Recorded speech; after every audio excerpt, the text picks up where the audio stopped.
All right, today we are gonna do a brake fluid flush on this Chevy pickup. So what we're gonna do first, just to set a baseline, we're gonna go ahead and do a test strip on this guy. So what this does, this tests for corrosion. So mainly this tests for dissolved copper in it. So we're gonna take one of these guys, and it is very similar to a water test or swimming pool test.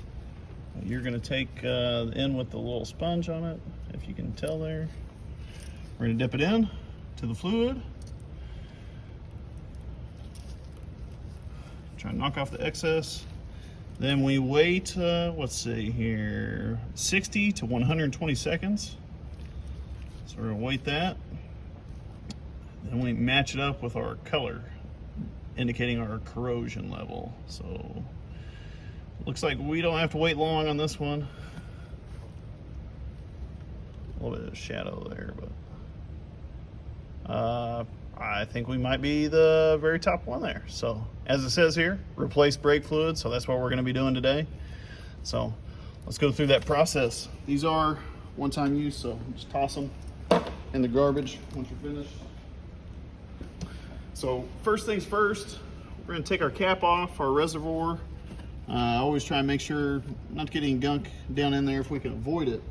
But we're gonna try and siphon out as much of this old fluid as much as possible. So with our PF7 brake flush machine, it has this suction wand on the side here. So this one with the flexible hose.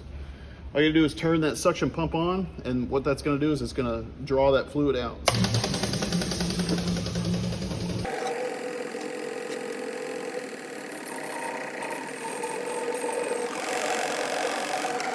So since this is brake fluid, you do want to make sure it be extra clean as much as possible, because brake fluid will eat the paint off any car if you spill it on there. So if you spill some brake fluid, you definitely got to clean it up.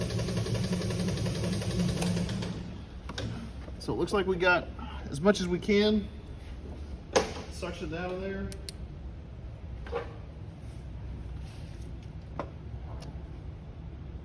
Yummy. Then we're going to take our fresh fluid wand. It is in the drawer here, so this wand here, we're going to use it, and we're going to fill the reservoir back up. So this just snaps in like a air fitting, and this valve here will shut the fluid flow on and off. So we do need to bring our tank pressure up a little bit. So this regulator is like any other air regulator. You push in or pull out to lock into place, so make sure it's pulled out. So all we're going to do is we're going to dial this up.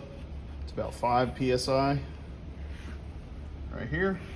So now our reservoir has fluid pressurized, and we're gonna fill this guy up. It comes out pretty controlled.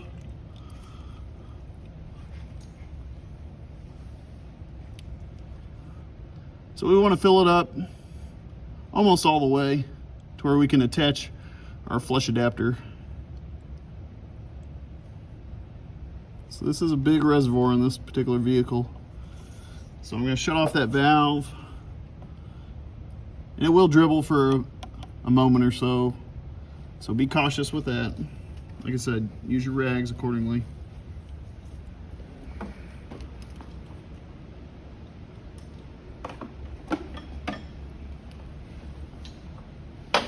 All right, now we need to find which one of our adapters connect with our cap. So if you notice, our cap has 3 tabs. This one looks like it's probably it. Let's try it. So this is like a quarter turn. We're gonna try and engage. Nope, not that one. Here's another one.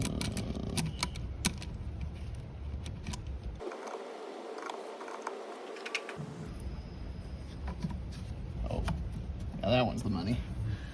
All right, so we put this on quarter turn or 1/3 turn, and then when we thread this portion down, that's going to form a seal between this cap and the reservoir. Then we can hook our pressurized hose up. So we're going to hook our pressurized hose up, and our vehicle's ready to be lifted in the air to go to the brake bleeders to bleed each wheel. But what I like to do is I like to turn this valve on, and I'll wait a few minutes to make sure this thing's not going to leak before I raise it up in the air, because you'll make a very large mess if it starts to leak. So we're going to turn this on. So now we're pushing pressurized brake fluid into the reservoir at about 5 psi. So we'll wait a couple minutes, check for leaks, and if it's not. All right, when doing this brake flush, this reservoir has graduations on it. So as you can see, we've done our master cylinder. So you want to use approximately this much fluid to flush through that master cylinder reservoir. And then once you go to the first wheel, second wheel, third wheel, and fourth wheel, the flush, you can watch that fluid graduations go down. So top to bottom, it holds about a quart of brake fluid. Quart should do most vehicles. So we had filled this up to max fill before we began, and we have thus far removed the fluid and refilled the fluid in the reservoir. So we're going to go to the first wheel on this particular truck, and you need to bleed the wheels in the bleed sequence that's called out in the service manual. So you need to look that up beforehand. On this particular truck, it's the most common, but it's furthest from the master cylinder. So we're going to go to the right rear, then the left rear, right front, then the left front. So we're going to go back to the right rear on this guy. How about that? Oh, that's cinematography at its finest. So what we need to do is we need to find a wrench and then put our hose on this bleeder screw for each caliper. So we've already looked, this is a 10 millimeter style wrench, but included in our brake flush machine are these small adapters that are going to help us with tightening and loosening those bleeders and holding the flush hose on there. So we're going to try and use one of these if it'll fit. So they are come in all different sizes. So you want to find one that hex fits the bleeder. And then our suction hose will pop right in there.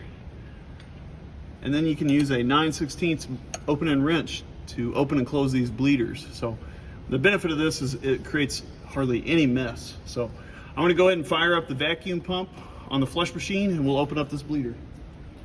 So we're going to open up the bleeder here. What we're looking for is fluid to flow. So we got fluid.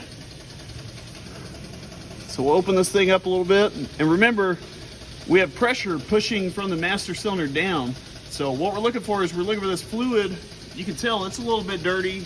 That's a little hard to see on camera, but it's darker colored as it's going through that suction hose. In addition to that, we can look at our graduations on our reservoir while it's going down. So if you look here, we are coming down from that line. So we're going to flush approximately that line for the first wheel. We'll shut the bleeder off, then we'll move to the second wheel, third wheel, and so on. Go. All right, so we've about reached our line, so we're going to go ahead and shut this bleeder screw.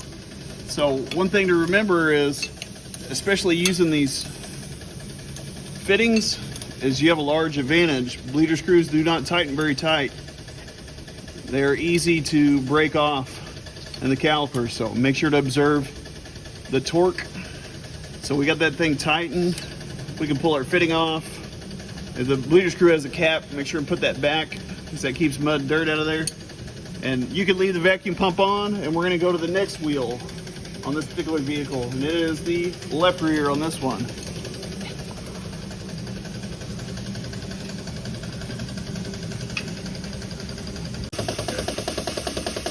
All right, as you can see here, we've gone down through the fourth wheel. So we did all four wheels on this one to the graduation. We're going to shut that suction off, let the vehicle down, and disconnect. So big thing first is we need to relieve the pressure inside this reservoir. So what we're going to do is we're going to take our tank pressure control, we're going to dial that guy down, and then hold our pressure release. where we have 0 PSI. So what that's going to do is it's going to depressurize this cylinder and our master cylinder reservoir. So with that depressurized, we can shut this off. I like to have a rag handy. This is a drip-free fitting, air quotes on the drip-free, so it doesn't make too much of a mess, but you're going to want to have a rag close by. It might dribble a little bit. Hang that up. We're going to take our cap off.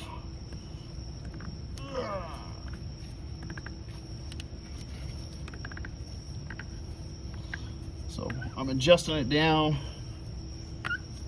to relieve that rubber seal. Then we're going to quarter turn. So we got it off there. So the beauty of this is it looks like we're just a hair over full, but you can use the machine to adjust the level. So you can use the suction wand or the pressure wand to add fresh fluid or subtract fresh fluid. So it looks like we need to, probably can't see it there, but we're a little over full, which is common afterwards. So we'll draw out a little bit of fluid.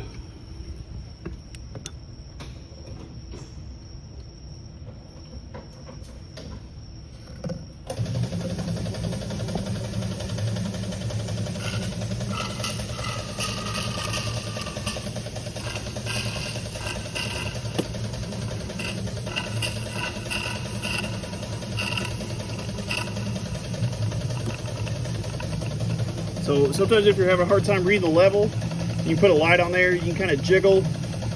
You can see that level.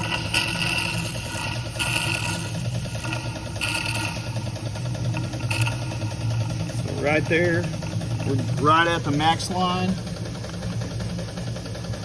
Make sure to put your cap on, very important, keeps the moisture out.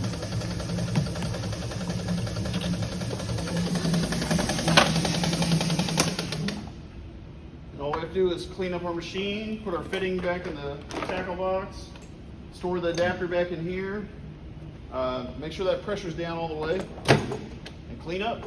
That's it.